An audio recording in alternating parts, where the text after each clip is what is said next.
Hey, welcome back to MCOC Noxie, the master of mediocre gameplay. This is War number 2 of Season 33 of Alliance War. We lost War 1 in pretty ugly, unimpressive fashion, but we have a good history of bouncing back. We are going up against Alliance with a similar rating to ours. Just checking out all the fights here. Cersei catches my eye because in the off-season I took her with my cable. There's a Guillotine 29. There's a Strike Counter Nimrod up at the top. And Boss Island doesn't look like I'm going to get a fight, but we'll see. They've banned Doom, Torch, Mags. Those are good bans.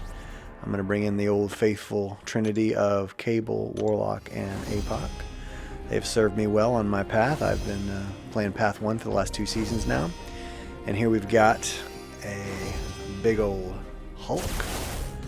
Actually, is he a rank 1 or a rank 2? I don't remember. Or is he rank 3 or rank 2? Only 25,000, 126. Yeah, he's only a rank 2, so this fight should go swimmingly, right? Right? Let's see. Alright, so here we go. The trick for iHulk, of course, is his immortality, right? If you can manage that well, you're probably going to manage the fight well. You can keep him to his SP1, which I believe I do in this fight. The SP1 is one of the easiest SP1s in the game. You just one or two dashbacks and you're good. You're clean there. He has healing that he's not getting, but is still draining his power, which is nice for a Warlock here. I'm going to SP to him. Take him under 50% health. Now remember, once again, I am only focused on that immortality phase. I've got 3 infections up right now. That's great. And I don't go to SB2 because I'm saving it. I want to whittle him down to that immortality phase because he's already got, what is it, 20 radioactive charges or whatever it is. So there he is. He's immortal for a second here. We're going to wait this out. He's not healing, which is good. But I believe even with... So he cleanses my infections and that's how he heals. So now he's back up to 21%. I knock him down to 11. And then go to my SP3.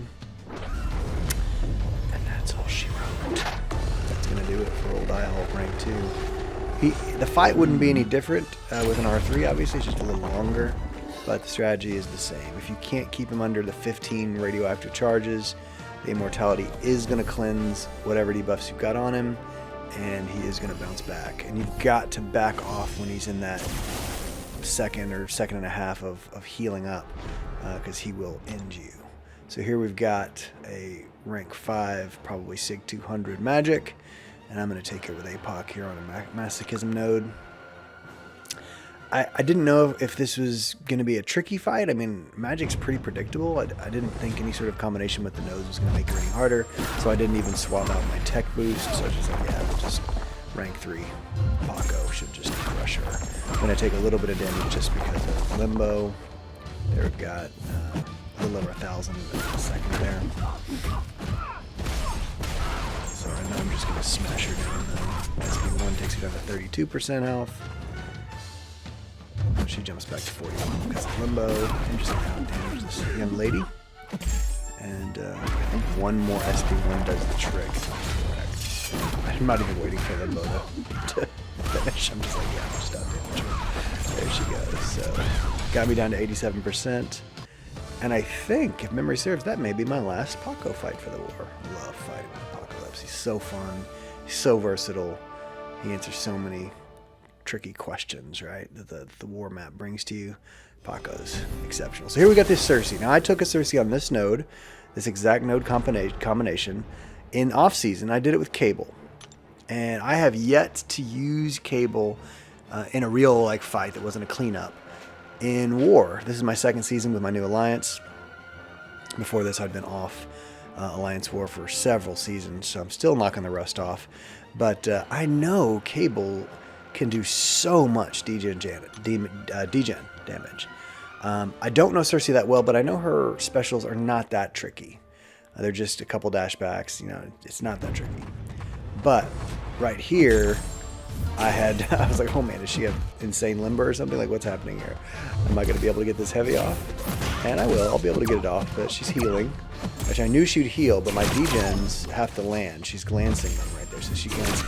My first 2 heavy attacks were total glances, and then of course I forgot how to dash back for her special. So I'm a little frustrated at this point. I'm like, man, how many of these degens? And then I took her second special. Just fun times, just fun times. There we go. I'm already at 57%. I'll be honest, at this moment I was kind of talking to myself. I'm doing these fights. This is Easter morning. I'm doing these fights up at our church. And I've just kind of found a corner to kind of tuck myself away in. I'm in my office, actually.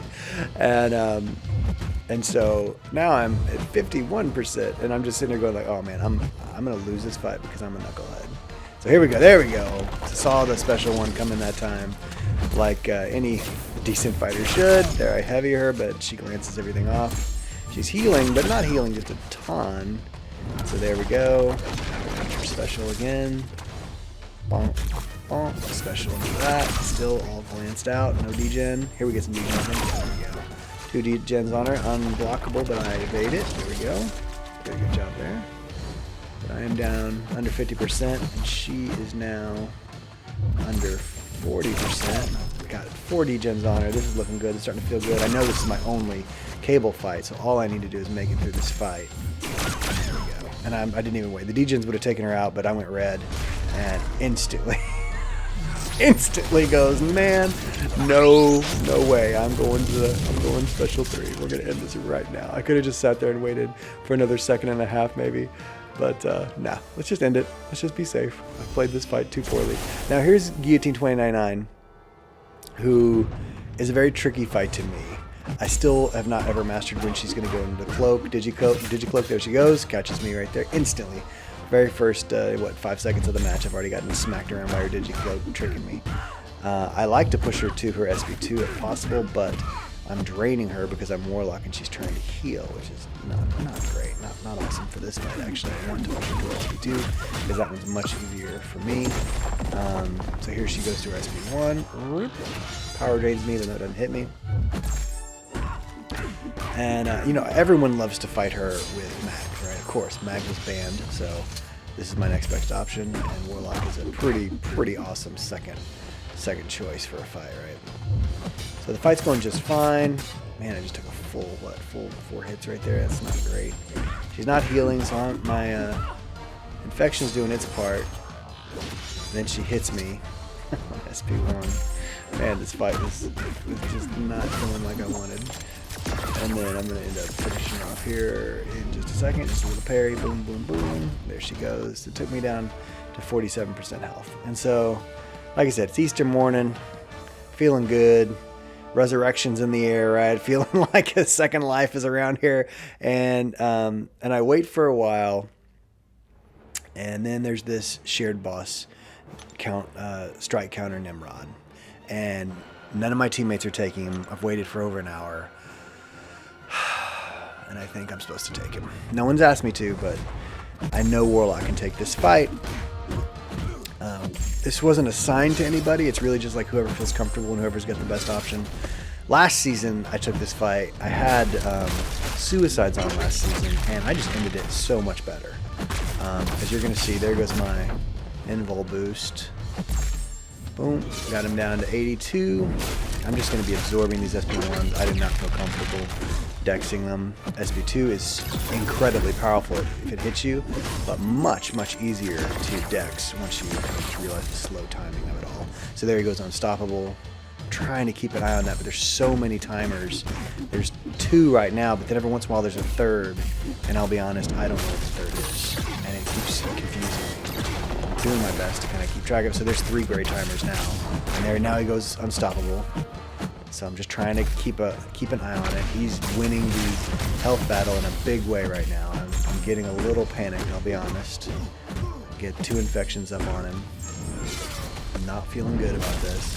But, like I said, just slow timing. We're used to having to dex quick specials, and that one's just so slow. I'm assuming that's the tricky part of it, is just you have to slow everything down. You have to take a breath. So he started healing because my infections fell off. Got it back on there. That's the cable synergy coming in. So now I got 2 infections, which is good. I am seriously considering taking up my rank 2 Nebula for fights like this because she turns it all off. Give her fighting up charges, and the robot is doing nothing. Oh, so okay, I didn't get beaten there by Unstoppable. I don't know if that was even the right timer. So now there's just 2 gray timers, and there's still plenty of time in either. I'm trying to get him to use his special too. Trying to coax him into it. Feeling good about the fight. I'm starting to go, okay, I'm into the rhythm of the fight now. So now he goes Unstoppable. Here comes the special 2, which I'm comfortable with. It's just dash, dash, way to beat, and then dash again. Okay, here he comes. Now I'm winning the health battle, which is nice, right? I don't know if I'm spotting that timer, but here he goes, SP1 to the face. I'll just block it. Okay. Unblockables on timer again. Now there's just 1 gray timer. There's the second one.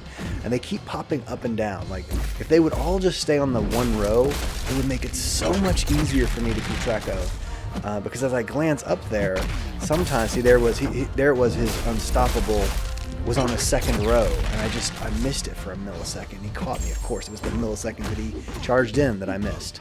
I'm assuming you can relate to things like that. It's the conveniences of the timing. It's just like, oh my gosh, so there I charged in right as he goes Unstoppable, and I'm dead. I know that's not a hard fight. I mean, it's a tricky fight because of all the timers. It's a tricky fight because Nimrod's not easy. Oh, man, I was so furious. And so right before that, about 20 seconds before I lost that first fight, someone started knocking at my office door. And I just said, not now. But it just rattled me. It so rattled me. And I'm not saying that's the entire reason I lost the fight, but I can guarantee you it really rattled me having someone bang on my door. And they weren't out of line, of course. They were perfectly in line. And I was just taking a fight that I should have probably been waiting on. And so then I'm charging back in. I feel so confident about my understanding the rhythm of the fight now that I don't even heal all the way back up, which is arrogance. You can probably tell something from my tone. And there we go. It is getting low. He's healing back up because there's my infection back on him. That's nice. He's down to SB2. I can still totally win this fight. Here it comes. SB2, right? There it is. He doesn't SB2. Instead, he goes Unstoppable and heavies me into the gray zone. Alright, so then I have to heal up again. I've just died twice. I just died twice to this same Nimrod. A fight that I believe I should be able to solo every time when I'm focused. Every time when I've got my game right. I'm able to kind of just play right. And, gosh, I was so furious. So upset. So now I've got my infections up, which is good. I'm watching the timers very closely. And on that second death, I noticed that the little recording, when you're screen recording on my phone, there's a little icon that's movable. You can move it anywhere on the screen.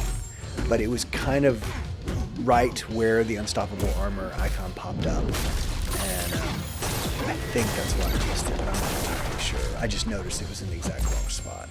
And so I moved it for this fight. I moved it down lower to where his special 1 bar is off to the side, the extreme right, bottom right of the screen. And so it's where it should have always been, of course. But I'm feeling good. It's like, well, what am I on? The reason I took this fight again without just waiting was that we, by this point, had a huge lead in the war. And we'd already kind of cleared a lot of Boss Island. And so, yeah, there's the victory. So we won. That's my 2nd and 3rd deaths of the season in only 2 wars, which matches my death total of all of last season. So, embarrassing, not fun. So glad we got the win. Got off the schneid, as they say. We lost War 1. We dominated War 2. I'm going to keep taking Nimrod if he's there. And I think he's there in a lot of war videos that I've seen. They like to put Nimrod there. I think Warlock should be able to conquer that fight. I did it last season, and I want to do it again this season. So we'll see you guys for War 3. Y'all be good. Hope you had a great Easter.